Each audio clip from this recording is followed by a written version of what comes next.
Hello friends, good morning and welcome back to my channel Suparna shorts and blog. তো তোমরা সকলে কেমন আছো?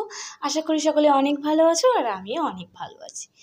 তো অনেক দিন হয়ে গেল তোমাদের সাথে কোনো ভ্লগ শেয়ার করা হয় না, তাই আজকে ভাবলাম একটা ভ্লগ শেয়ার করা যেতেই পারে। আর তোমাদেরকে কিছু কথা বলতে এলাম, মানে শেয়ার করতে এলাম বলতে পারো। তো কথাটা হলো, আজকাল আমরা আমাদের জীবনের সাথে সোশ্যাল মিডিয়ায় যে জীবনটা আমরা দেখে থাকি না, সেটা খুব মেলাতে চাই, জানো তো। হয়তো এখন তোমরা বলবে কেন হঠাৎ দিদি এ কথা বলছে। আসলে আমরা সোশ্যাল মিডিয়ায় যে সমস্ত ভিডিওগুলো দেখি, সেটা 30 সেকেন্ডেরই হোক বা 1 মিনিটেরই হোক বা 2 মিনিটেরই হোক, যে ভিডিওগুলো দেখি, তো সেই ভিডিওগুলো দেখে আমরা কি মনে করি জানো তো, যে ভিডিওটা বা যারা ভিডিওটা বানাচ্ছে তাদের লাইফে মনে হয় কোনো সমস্যা নেই। কেন এ কথা বললাম? কেন? যারা ভিডিওটা পোস্ট করে, মানে ভিডিওতে তো আমরা বেশিরভাগই পজিটিভ কিছুই দেখাই না, নেগেটিভ কিছু দেখাই না। এই ধরো আমি যে তোমাদের সাথে ব্লগ শেয়ার করি, এতে কিন্তু কোনো রকমের অশান্তি ঝগড়াঝাটি তোমরা দেখতে পাও না। তা বলে কি আমাদের মধ্যে কোনো ঝগড়াঝাটি অশান্তি হয় না? অবশ্যই হয়, কিন্তু আমরা সেটা সোশ্যাল মিডিয়ায় তুলে ধরি না। তাই আমার মতো যারা যারা এরকম সোশ্যাল মিডিয়ার সাথে যুক্ত, তারাও কিন্তু সেই ভিডিওতে সবসময় পজিটিভিটি তুলে ধরে চেষ্টা করে, ওরা নেগেটিভ কিছু দেখায় না। তাই আমরা কিছু ভিডিও দেখি, যেমন দেখি একটা শাশুড়ি তার বৌমাকে অনেক সাপোর্ট করছে, অনেক ভালোবাসছে, খাইয়ে দিচ্ছে, আরও অনেক কিছু দেখি, জিন্স টপ পরছে, বারণ করছে না। বা এরকমও দেখে থাকি একটা হাজব্যান্ডও কিন্তু প্রচণ্ড সাপোর্ট করছে, তার ওয়াইফকে কিছু বলছে না, সব দিক থেকে সাপোর্ট করছে। বা আরও এরকম অনেক পজিটিভ ভিডিও দেখি, যেগুলো দেখে আমরা ভাবতে থাকি যে সত্যি ওদের জীবনটা কত সুন্দর, তাই না? কেন আমাদের সাথে এরকমটা হয় না? এরকম কিন্তু আমরা অনেকেই ভেবে থাকি। হ্যাঁ, একটা সময় আমিও ভাবতাম, জানো তো, কিন্তু আজ আর ভাবি না। কেন? এখন বুঝতে শিখে গেছি যে আমরা সোশ্যাল মিডিয়ায় যে 2-3 মিনিটের ভিডিও বা 1 মিনিটের ভিডিও দেখি, তার সঙ্গে কিন্তু কোনোভাবেই আমাদের জীবনের কিছু যুক্ত নেই। মানে আমাদের যে 24টা ঘন্টা আমরা যেটা দৈনন্দিন জীবনে কাটাই, তার সঙ্গে কিন্তু অনেক খারাপ দিকও যুক্ত থাকে, কিন্তু আমরা সেটা সোশ্যাল মিডিয়ায় তুলে ধরি না। যেমন কোনো মানুষই প্রকৃতপক্ষে কিন্তু সুখী নয়। হাজার অবস্থাপন্ন ঘরের মানুষও কিন্তু সব দিক থেকে কোনোদিন সুখী হতে পারে না, জানো তো। কেন এই কথাগুলো বললাম?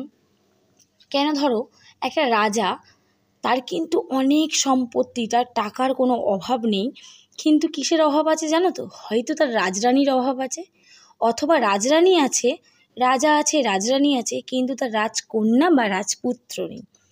বা এমনও অনেক হয় যাদের খুব ভালোবাসার অভাব, মানে সব কিছু আছে থাকা সত্ত্বেও না সংসারে সুখ শান্তি কিছু নেই। বা ধরো যার রূপ আছে তার গুণ নেই, যার গুণ আছে তার রূপ নেই। মানে এরকম আমাদের সবারই কিছু না কিছু কমতি থেকেই থাকে। তাই আমাদের জীবনটা আমরা সব সময়, যেটা কষ্ট সেটা আমরা কিন্তু লুকিয়েই রাখি, আমরা কিন্তু মানুষকে দেখাই না আমাদের কষ্টটা। তাই কারোর 30 সেকেন্ডের ভিডিও কিংবা 1 মিনিটের ভিডিও দেখে এটা ভাবার দরকার নেই যে সে সর্বসুখী, তার মনে হয়তো কোনো কষ্ট নেই। এটা কখনোই ভেবো না। সব মানুষেরই কষ্ট থাকে, জানো তো, কিন্তু সবাই সেটা দেখায় না। আমিও প্রথম এটাই ভাবতাম, যখন আমি সোশ্যাল মিডিয়ার সাথে যুক্ত ছিলাম না। সোশ্যাল মিডিয়ায় এমন অনেক ভিডিও দেখতাম যে ভিডিওতে দেখলে মনে হতো যে না, এই হাজব্যান্ডটা কত ভালো বা এই শাশুড়ি কত ভালো, এদের মধ্যে কোনো ঝামেলা নেই, কোনো গণ্ডগোল নেই, সব সময় কী সুন্দর হাসি খুশি থাকে। কিন্তু আজ যখন আমি নিজে সোশ্যাল মিডিয়ার সাথে যুক্ত না, তখন আমি কিন্তু বুঝতে পারি যে না, প্রত্যেকটা মানুষেরই জীবনেই কষ্ট আছে। আমরা হয়তো একটা 7 মিনিটের ভ্লগ বানাচ্ছি বা 1 মিনিটের শর্ট ভিডিও বানাচ্ছি, তাতে কিন্তু আমরা আমাদের কষ্টটা তুলে ধরছি না। আর যেহেতু আমি নিজে এই প্রফেশনের সাথে যুক্ত, তাই নিজে খুব ভালো করে এটা ফিল করতে পারি যে এই সামান্য একটা ভিডিও দেখে কোনো মানুষের জীবন বিচার করাটা ঠিক না, বা তার সঙ্গে নিজেকে মেলানোর কথাটা ভাবা ঠিক না। হয়তো আমরা ভিডিওতে দেখি ঠিকই যে সে রোজ ঘুরতে যাচ্ছে, রোজ শপিং করতে যাচ্ছে, অনেক ভালো আছে, কিন্তু জানো তো তার মধ্যেই যে কত কষ্ট লুকিয়ে থাকে, সেটা কিন্তু আমরা কেউ জানি না, সেটা একমাত্র তারাই জানে। তাই কোনো মানুষের ভিডিও দেখে না একদম ভাবতে যেও না যে কেন আমি এরকম হলাম না, আমার সাথে কেন এরকম হলো না। তাই সোশ্যাল মিডিয়ার সঙ্গে নিজের জীবনটাকে গুলিয়ে ফেলো না। যাই হোক, ছাড়ো, অনেক জ্ঞান দিয়ে ফেললাম। হ্যাঁ, জ্ঞান নয়, একটা ভুল ধারণা, জানো তো, আমারও এক সময় এটা ছিল, তাই ভাবলাম তোমাদের সাথে একটু শেয়ার করি, তাই কিন্তু শেয়ার করলাম। যাই হোক, মায়ের শরীরটা, আমার শাশুড়ি মায়ের শরীরটা কিন্তু ভীষণ খারাপ, জানো তো, পায়ে না বিছে কামড়ে দিয়েছে, তাই মা কিচ্ছু করতে পারছে না, তাই আমি একাই সমস্তটা সামলাচ্ছি। এই একা কুটে রান্না করা। বাপের বাড়ি থেকে আসার পর থেকে মানে যেদিন এসেছি সেদিন রাতেই আমার শাশুড়ি মাকে কিন্তু বিছে কামড়ে দেয়। তো পাটা প্রচণ্ড পরিমাণে ফুলে আছে আর হাঁটা চলাও ঠিক করে করতে পারছিল না।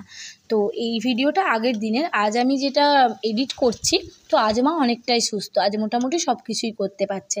তো কদিন ভাত করা, রান্না বান্না সমস্ত বাবুকে সামলানো সব কিছু মিলিয়ে আমি অনেকটাই ব্যস্ত ছিলাম।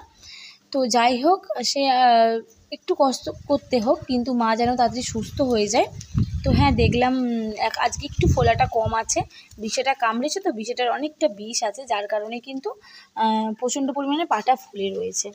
তো আমি এদিকে সব কিছু কাটাকুটি করে এদিকে রান্নাটাও তাড়াতাড়ি বসিয়ে দিয়েছি, আর প্রচণ্ড তাড়াহুড়ো করছি কারণ বাবুকে স্কুলে দেওয়া আছে, ওকে আনতে হবে, ওকে ঠিক টাইম মতো খাওয়াতে হবে। মানে সব কিছুই একার হাতে হয়ে গেলে না একটু প্রেশার পড়ে যায় জানো তো, যেহেতু অভ্যাস নেই না একার হাতে সমস্তটা করা। তো যাই হোক, অ্যাডজাস্ট করে নিয়েছিলাম। তো তারপরে সব কিছু করে এই যে জামা কাপড়গুলো যেগুলো মেলে দিয়েছিলাম, দেখতে পেলে ছাদে গিয়েছিলাম, তো সেগুলো এনেই এক এক করে গুছিয়ে নিচ্ছি। তো চলো বন্ধুরা, আজকের ভিডিওটা এইটুকুই, আর বড় করব না। তো আবার দেখা হবে নতুন কোনো ভিডিওর সাথে। ততক্ষণ তোমরা সুস্থ থেকো, ভালো থেকো, আর সব সময় হাসি খুশি থেকো। টাটা।